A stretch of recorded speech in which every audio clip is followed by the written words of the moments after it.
शिर्डीमध्ये भाजपचं महाअधिवेशन सुरू होतं आणि या अधिवेशनासाठी देशाचे गृहमंत्री अमित शहा देखील उपस्थित होते।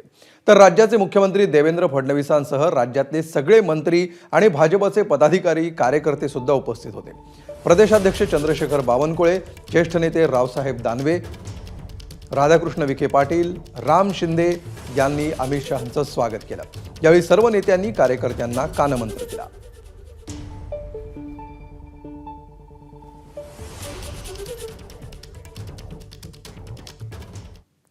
दरम्यान भाजपच्या महाअधिवेशनामध्ये मुख्यमंत्री फडणवीस काय म्हणाले पाहूया।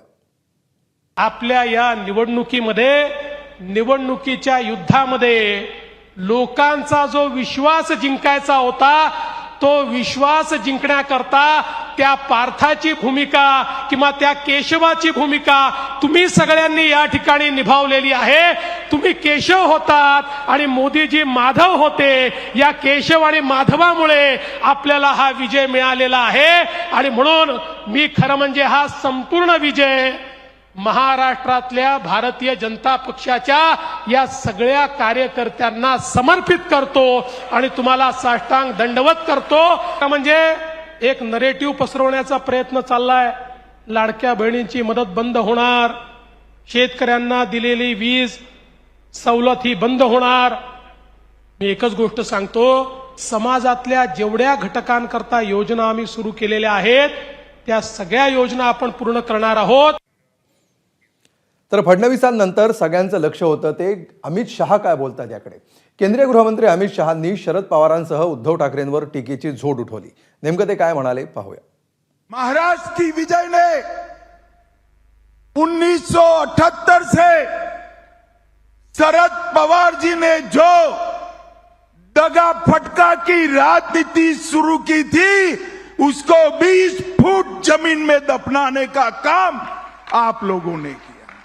झूठ फरेब कर मुख्यमंत्री बने थे, वो उद्धव ठाकरे जी को आपने उनकी जगह बताने का काम किया है।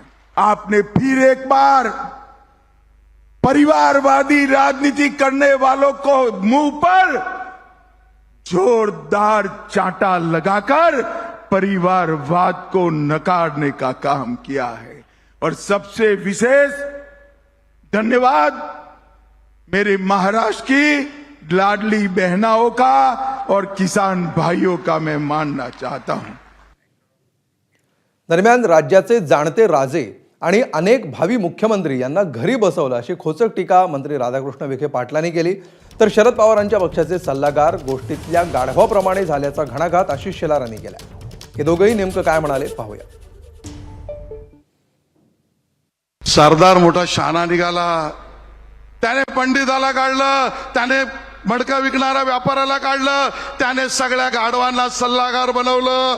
पवार साहेबांच्या पक्षाची अवस्था गाढव विकणाऱ्या सल्लागाराच्या आणि गाढवाच्या सल्लागारावर चालणाऱ्या पक्षासारखी झाली। ही अवस्था महाराष्ट्राच्या मतदारांनी केली। राज्याचे जाणते राजे आणि अनेक भावी मुख्यमंत्री यांना घरी बसवलं, हे सगळ्यात मोठी उपलब्धी आपण करून दाखवलेली आहे। आणि म्हणून आज साईबाबांच्या श्रद्धा आणि सबुरीचा संदेश यांना अनुसरून आपण जी विजयाची भरारी घेतलेली आहे, मला वाटतं की इतिहासामध्ये नोंद होईल।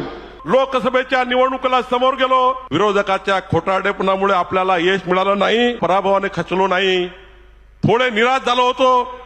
त्या निराशामध्ये कसं बाहेर निघायचो, कसं बाहेर निघणार आहोत याचा आम्ही देवेंद्रजी, मी, आमच्या वरच्या नेत्यांनी प्रयत्न केला। आम्ही निवडणुकीत पराभव झाला नाही, शिकलो आहे।